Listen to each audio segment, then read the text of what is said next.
दोस्तों आप सभी से नमस्कार। आप देख रहे हैं फरीदाबाद न्यूज। मैं धर्मेंद्र प्रताप सिंह। 22 नवंबर को सतवीर नयन की संदिग्ध मौत हुई थी। सुसाइड बताया जा रहा था और अभी किस पर उंगली उठा रहे हैं ये लाइव बताएंगे प्रेस वार्ता के दौरान। अभी प्रेस वार्ता इन्होंने की है। बताइए क्या हुआ था सतवीर नयन के साथ, कब मौत हुई, कैसे मौत? पिताजी को 20 नवंबर को आत्महत्या कर ली थी उन्होंने अपने कार्यालय पे। टिम्बर का काम है हमारा ही 60 फुट रोड पे। मुझे लगा कि उनकी ब्लड शुगर ज्यादा रहती थी, इस वजह से उनका पैर कट गया था 2 साल पहले लगभग। तो हम सभी को, परिवारजन को, गांव वालों को यह लगा कि इस वजह से डिप्रेशन में आके उनने अपना शरीर त्याग दिया। फिर हमारी 12वीं हुई। उसके बाद हमारा 20 दिसंबर तक शांति पाठ चला, 18 तारीख तक शांति पाठ चला हमारे घर में। तो मैं और मेरे ताऊ जी साथ में उनके उसी दफ्तर में गए जहां आत्महत्या की थी। कहाँ पे आत्महत्या की? उन्होंने विकास टिम्बर ट्रेडर्स के नाम से, हमारा टिम्बर का काम है 60 फुट रोड, 60 फुट रोड पे, मेन रोड पे ही है। उसी मुकदमा भी दर्ज हुआ था उस दिन? नहीं, उस दिन 174 की कार्रवाई होती है। हमें किसी पे ना तो शक था ना ऐसा लगा। हमने सोचा अपनी तरफ से कि उन्हें अपनी परेशानी की वजह से किया है, जैसे पैर कट गया था तो इंसान को अजीब लगा इस वजह से। पर जब हम शांति पाठ के बाद उनके दफ्तर में गए तो उनकी अलमारी खोली, उसमें एक फोल्डर में उनकी लिखाई में लिखा हुआ और साइन करा हुआ उनको सुसाइड नोट मिला, जिसमें उन्होंने एक इंडियन नेशनल लोकदल पार्टी के नेता रूपचंद लांबा, उसकी बहन दलवती चौहान, उसका भतीजा संदीप लांबा, भाई विजेंद्र लांबा उसका, और लखन लांबा, इनका नाम लिखा है। और इन व्यक्तियों की वजह से उन्होंने मानसिक तौर पे मेरे पिताजी को इतना प्रताड़ित किया है, लाखों करोड़ों रुपए खा गए। मेरे पिताजी को इतना प्रेशराइज किया फोन करके, व्हाट्सएप पे, और वो चैट भेज के संदीप लांबा के नंबर से। और एक 16 अक्टूबर को सतीश फोगाट है जेजेपी नेता, उसके फोन से रूपचंद लांबा ने फोन करके धमकी भरी कॉल की। ये बात मेरे पिताजी ने सुसाइड नोट में लिख रखी थी कि भाई तू 7 लाख रुपए दे, नहीं तो तेरे खिलाफ ये करा देंगे, वो करा देंगे, 420 का मुकदमा करा देंगे। इस तरीके से इन लोगों ने मिलके षड्यंत्र करके मेरे पिताजी को अपने जाल में फंसाया, उनका आर्थिक नुकसान किया और शरीर तो उनकी वजह से उनने अपनी देह त्याग कर दिया। और मेरी आप सभी से गुजारिश भी है, मिला तो आपने क्या एक्शन लिया? सुसाइड नोट मिलते ही मैं सीधा एसएचओ साहब के पास गया। उन्होंने अपने कहा, हम 2-3 अपनी वर्किंग करके उन्होंने हमारी कल एप्लीकेशन दर्ज कर ली। ये हमारी मुकदमा दर्ज कर लिया है। मुकदमा नंबर है, मैं बता देता हूँ, 661 अंडर सेक्शन 306 34। जी, कई लोग हैं इसमें जी। किसका नाम है दिखाएंगे? इसमें नाम है जी रूपचंद लांबा, इंडियन नेशनल लोकदल का नेता है, संदीप लांबा, विजेंद्र लांबा, दलवती चौहान और लखन लांबा। तो इसमें आपने सतीश फोगाट का भी नाम लिया है जी। तो आप आरोप तो लगा रहे हैं, तो उनका नाम नहीं है इसमें? मेरे पिताजी के फोन में कॉल डिटेल है, सतीश फोगाट के नंबर से फोन किया है उन्होंने। किसी ने फर्जी कर दिया हो? फर्जी किया होगा तो वो पुलिस जांच में आगे, मैंने सारे कागजात पुलिस को दे दिए हैं। पर मेरे सतीश फोगाट अपना क्लेरिफिकेशन दे सकते हैं। हाँ, वो तो पुलिस को दे सकते हैं, पर मेरे पिताजी ने जो लिखा है उसके अनुसार मैंने सारी चीजें, और मैंने खुद भी फोन में देखा सतीश फोगाट के नंबर से उन पे फलान तारीख को फोन आ रखा है, 3 मिनट 51 सेकंड बात हुई है। इन लोगों ने अपने जाल में फंसा के उन्हें इतना मजबूर कर दिया, पैर उनका कट चुका था। इस वजह से हमें लगता था कि वो किस चीज की टेंशन में है। हमें लगा शरीर की, अब डॉक्टर पे भी जा रहे हैं सारा काम। अब जैसे आदमी विकलांग हो जाता है तो प्रोस्थेटिक पैर भी लग गया था, अब तो काफी सही था। पर इन्होंने बिल्कुल नहीं माने, और उन्होंने इस बात का ना मुझे पता था, ना मेरे परिवार को, ना मेरे ताऊ जी को, किसी को नहीं बताया। ये उन्होंने लिखा भी है।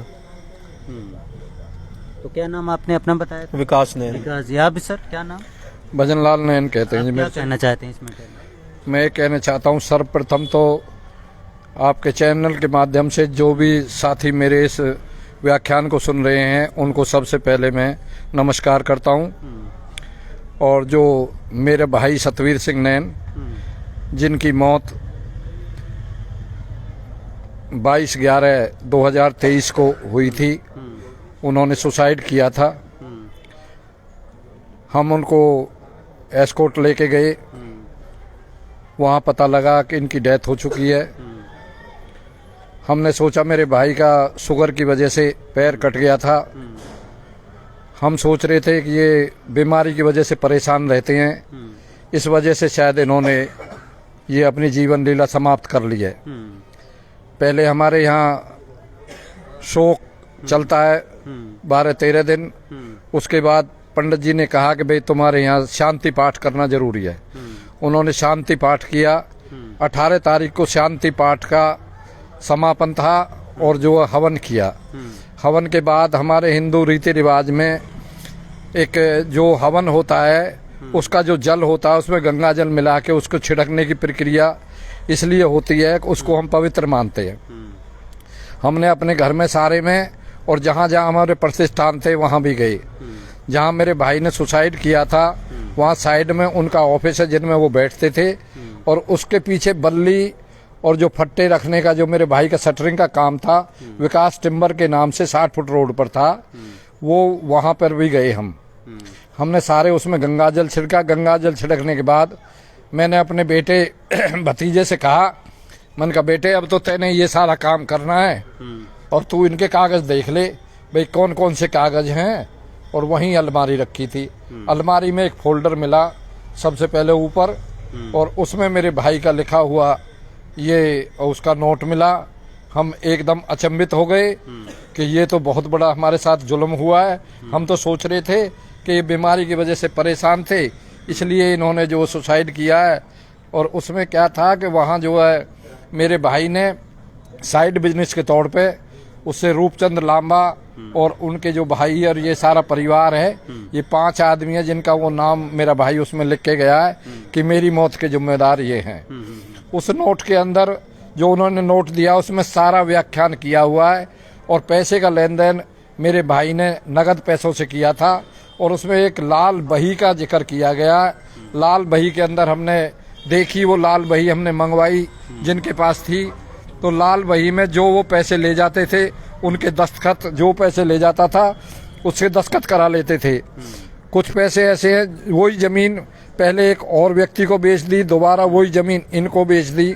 ऐसे इनको धोखा किया गया, इतने पैसे दे दो जमीन करा देंगे, इतने पैसे और दे दो जमीन करा देंगे, इतना ब्याज दे दो जमीन करा देंगे। और जो जमीन इनको थोड़ी बहुत दी भी उसको ब्याज में काट लिया। तो मेरे भाई को इतना ज़्यादा इन्होंने प्रताड़ित किया मानसिक तौर पर और सामाजिक तौर पर। मेरा भाई बहुत सीधा था। उन्होंने सोचा बाजार में लोग सुनेंगे तो मेरी बेइज्जती होगी। उन्होंने इतना प्रताड़ित कर दिया तो कि वो मरने पर मजबूर हो गया। और जो है मेरे भाई की आत्मा को शांति जब मिलेगी, अब जब हमें ऐसे पता लगा तो 18 तारीख को हमने पुलिस को इन्फॉर्म किया। एक आध दिन पुलिस ने कहा कि हम जांच करेंगे। उसके बाद कल इन्होंने जो FIR दर्ज कर ली सुसाइड नोट के मुताबिक। हमें तो जब सुसाइड नोट मिला उसके बाद ही सारी प्रक्रिया का पता लगा। उससे पहले ना तो मेरे भाई ने मुझे ना मेरे भतीजे को, परिवार में किसी आदमी को ये नहीं बताया कि मैं किसी इस बात से परेशान हूँ। लेकिन अब जब हम उनके सुसाइड नोट को देख रहे हैं तो उनको ब्लड शुगर जो बढ़ी थी उसका कारण भी ये टेंशन दे रहे थे उनको। हर बार कभी कहते उसके पैसे भी तुझे देने हैं, उसके भी तुझे देने हैं।